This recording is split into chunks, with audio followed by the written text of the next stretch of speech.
Bom, pessoal, o objetivo de gravar esse vídeo é uma obra que Deus fez comigo, né, quando eu morava ali em São José dos Campos. Eu vou tirar a minha placa de bruxismo, tá? Vamos tentar. Pronto, tirei a minha placa de bruxismo, acho que fica melhor assim. Meu nome é Fábio Mosquete Campos, vou desligar o ar-condicionado.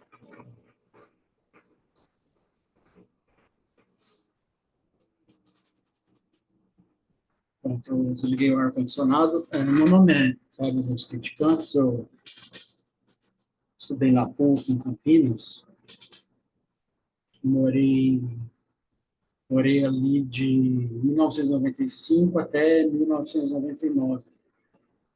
Depois eu fui trabalhar em São José dos Campos como analista de sistemas, porque eu me formei em análise de sistemas pela PUC. Eu fui trabalhar na Ericsson. Muita gente não conhece essa empresa, porque ela faliu, né?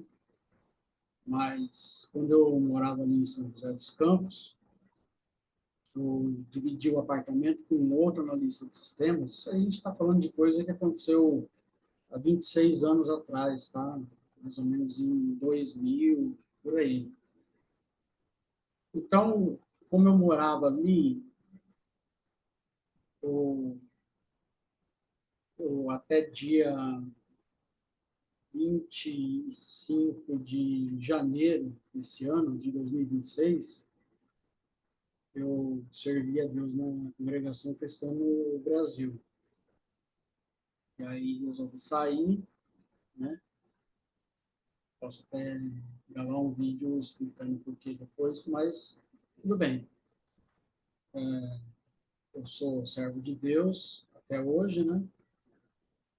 Eu saí da congregação cristã no Brasil, que eu deixei de ser servo de Deus. Então, eu morava ali em São José dos Campos e eu dividi o meu apartamento com um outro analista de sistemas da mesma idade minha. Eu tinha ali uns 20, 22 anos, mais ou menos, uma coisa assim.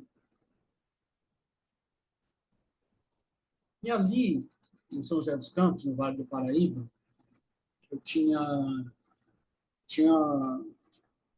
ali era perto da praia e perto de Campos do Jordão. Como eu tinha muito medo de frequentar a praia, né? Então, não foi um dia muito frio, né? Festival de inverno, em julho, eu optei por ir para Campos do Jordão, para conhecer. Nunca tinha visto Campos do Jordão. E aí, esse rapaz que morava comigo, ele não sabe até hoje dessa obra que eu vou contar. Ele chamava Ícaro, né? Se ele estiver vivo, né, ele vai ficar sabendo agora, porque eu não conhecia Campos do Jordão, nem ele também, e ele era daltônico, ou é daltônico até hoje, né? E ele era de São Paulo e dividiu o apartamento comigo em São José dos Campos. Então, a gente não conhecia nada, ele tinha uma namorada, e a namorada dele explicou para a gente como que fazia, que você chegava em Campo do Jordão, ia reto, até que ia dar ali nos restaurantes, ali, tinha pista de patinação, esse tipo de coisa. Então, nós pegamos e fomos. Ele pegou e falou assim para mim, quando a gente foi sair: olha, eu não, eu não, eu não dirijo à noite. Ele era daltônico, né? Eu falei: não, não tem problema, eu dirijo muito bem, né? Dirigia muito bem à noite. Com chuva, tudo, né? Não sentia sono, né? Então, nós pegamos fome, né? Pegamos adulto. Quando chega ali em Taubaté, a gente passa por baixo do viaduto e sobe e vai subindo a terra, a serra, passa pelo túnel e vai dar lá em Campos do Jordão. nós pegamos a avenida, como a namorada dele explicou, e fomos até chegar lá onde era os restaurantes, né, que tinha o calçadão lá, né? Então, toda aquela subida de serra, né? A gente olha o precipício lá embaixo, nunca tinha visto aquela serra lá, enfim, passa pelo túnel, depois que passa pelo túnel fica mais forte ainda, né? Quem já foi sabe, né? Então, o meu intuito desse primeiro vídeo é contar uma obra que Deus fez comigo, né? Lembrando que sempre que eu saio de casa, eu saía de casa, ou para comer, ou para sair de casa, eu faço uma oração. Não saio de casa sem orar, para comer também. Então, quando nós chegamos ali, né, estava um frio, nós conhecemos ali a parte de Campo de Jordão e depois nós fomos para o restaurante, nós fomos comer, né? Chegou lá uma comida maravilhosa, né? Um arroz bem soltinho, vinagrete, uma alcatra que cobria todo o prato. E eu era jovem naquela época. Hoje eu não bebo, tá?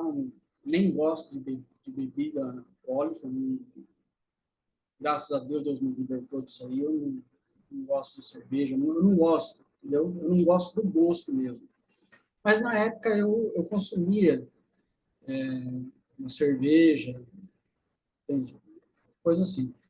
E aí, não, depois que a gente comeu, durante a refeição, eu tinha aquela Kaiser Bock, eu queria experimentar. Então, eu tomei 3 latinhas de Kaiser Bock, mas a comida estava muito boa. Depois disso, nós comemos churro, aí tinha um licorzinho junto com o churro, a gente provou. E aí, de repente, aquela neblina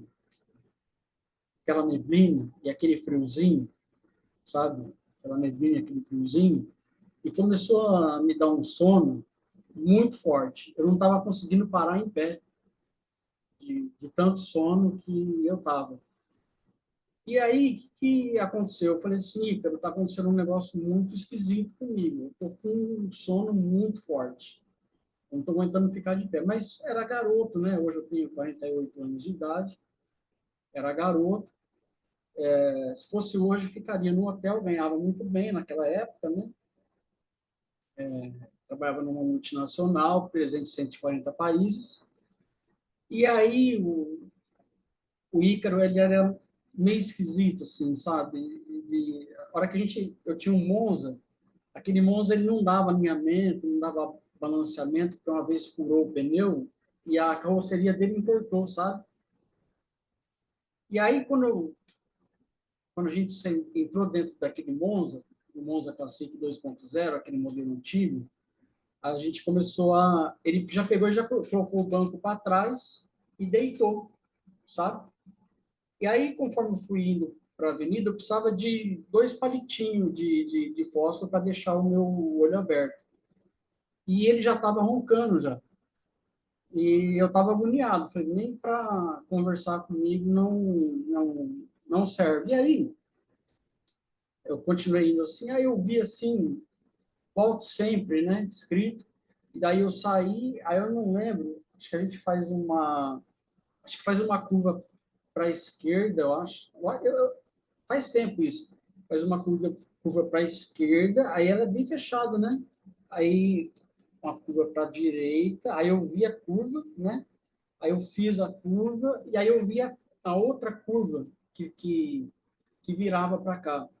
Na hora que eu vi a curva, aí eu apaguei. Eu não sei o que aconteceu. Quando eu fui acordar, isso que eu estou falando é verdade, tá? Isso não é mentira, não. Quando eu acordei, foi ele que me acordou, né? Eu estava com o braço em cima do volante, né? O braço estava duro, mas eu estava dormindo. E aí ele bateu no meu braço, e falou: Fábio, acorda, acorda. E ele falou sim e não se tocou. Ele falou: quero saber por que você errou o caminho. E eu vi na minha frente um pedágio. Aí eu peguei e falei assim: não, peraí. Se eu estou vendo esse pedágio na minha frente, aconteceu uma loucura, né? Porque eu apaguei lá em cima. se eu estou vendo esse pedágio aqui, significa que o carro desceu a serra inteirinho, né? E eu estou na frente do pedágio, que eu não sei onde que é. Porque ali é o seguinte, você desce a serra, o que aconteceu? O carro desceu a serra com a gente dormindo. Ele passou em cima do viaduto, né? A, a Via Dutra passando embaixo, e nós continuamos. 8 quilômetros para frente tinha um pedágio. E quando eu acordei, eu vi os holofotes, o pedágio, né? E ele falando, por que você errou o caminho? Aí começou aquela confusão. Eu falando assim, Ícaro, eu quero saber se esse pedágio existe. Porque eu não estava acreditando. Eu quero saber por que você errou o caminho. Eu falei, eu quero saber se esse pedágio existe. Ele falou, não estou entendendo o que você está falando. Eu falei, eu quero saber se esse pedágio existe, porque se existe, vocês uma obra. Mas eu era novo, eu não acreditei naquilo lá. Ele falou assim, ó, pega o retorno aí e volta. Eu fiz o retorno, voltamos, né? Aí eu peguei, passei por cima do viaduto, pegamos a Dutra, aí eu não dormi mais. E nós fomos até a minha casa. Eu fiquei com aquilo, confesso, muito tempo na minha cabeça. Eu não acreditava que aquilo era possível. Não acreditava. Naquela época existia o Guia Quatro Rodas. Muito tempo depois, eu fiquei com aquilo na cabeça e falei, não deve ser possível uma coisa dessa. Eu fui olhar no Guia Quatro Rodas, porque tem as marcações, né? Eu não estava acreditando que o pedágio existe. Aí, quando eu fui abrir o Guia Quatro Rodas, o pedágio existia e Deus fez essa obra, me guardou da morte. Eu não era batizado ainda, né? Lembrando que também tem um caso que a gente batizar, pelo menos eu penso assim, quando eu congregava, não sei se eu vou voltar, pode ser que eu volte, quem é que sabe? Mas todo batismo é um terrorismo, sabe? Ó, batiza, senão você não sabe o dia de amanhã, né? Mas existe em São Lucas, capítulo 14, tem um versículo ali que Jesus Cristo ele fala: aquele que não aborreceu seu pai, a sua mãe, e tomar a sua cruz e vir após mim, ele não é digno de ser o meu servo. E aí ele continua falando que quando você vai fazer uma construção, você tem que calcular o custo dessa construção. O que significa? Quando você vai fazer um batismo, quando você vai se batizar, você tem que calcular, né? Você, né, no meu caso, né, eu dividi o apartamento com o Ícaro, né? Era jovem. Então, meu pai não é crente, longe de casa. Então, sempre que vem o batismo, a gente calcula o custo. Por quê? A gente não conhece o dia de amanhã, entende? Não é por maldade. Mas eu louvo e glorifico a Deus por ele ter me guardado, né? Depois eu me batizei em 2003, né? E no dia do meu batismo, isso aí foi em 2000, né? Depois a empresa começou a falir, acabei sendo mandado embora junto com a minha equipe, né? Aí no dia do meu batismo eu fiz um propósito com Deus, eu vou servir a Deus pela vida ou pela morte. Então, tá aí uma grande obra que Deus fez comigo.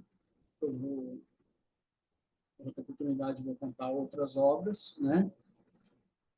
E é isso. Deus abençoe, tá? Agora, o terrorismo no dia do batismo, eu não concordo, tá? Eu não acho saudável isso.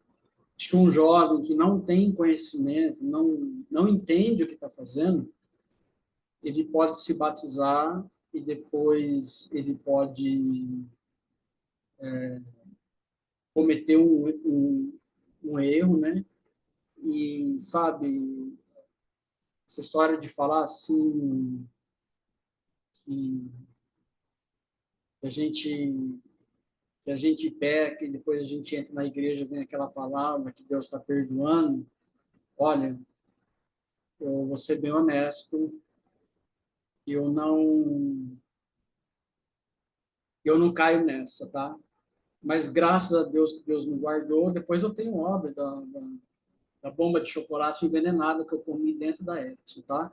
Então Deus abençoe a todos e eu saúdo a todos com a paz de Deus, com a paz do Senhor, enfim.